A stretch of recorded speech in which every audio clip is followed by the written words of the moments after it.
আপনাদেরকে দেখানোর চেষ্টা করছিলাম।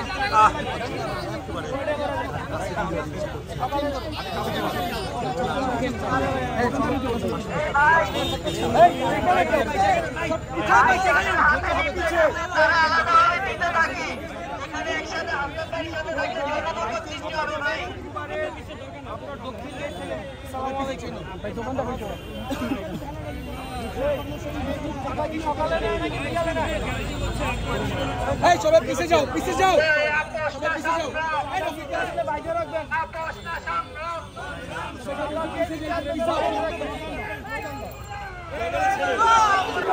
হবে না, এই বাংলায় হবে না, তুলে নেব আমরা আওয়ামী লীগের চামড়া, তুলে নেব আমরা আওয়ামী লীগের চামড়া।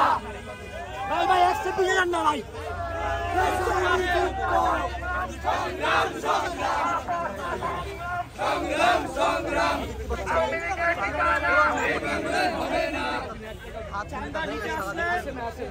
যদি কেউ নিতে আসে তার এই গাছের সাথে আগে বাঁধবেন।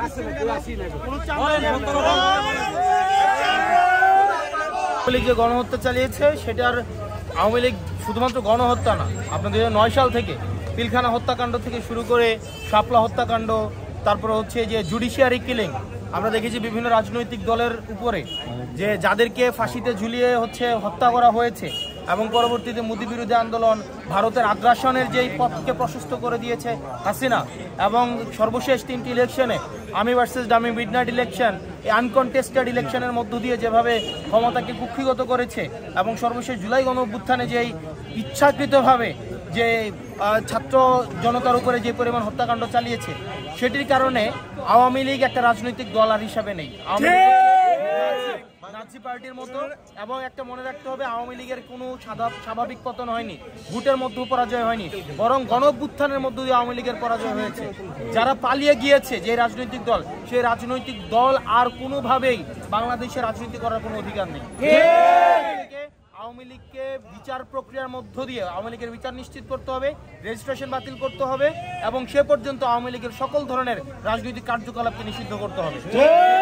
আগামী 2 মে বাইতুল মোকাররমের দক্ষিণ গেটে বাদ জুমা আমরা বিক্ষোভ সমাবেশ করব, সেটির অংশ হিসেবে আজকে হচ্ছে আমরা লিফলেট বিতরণ করছি। আচ্ছা, কোথায় শেষ করবেন একটু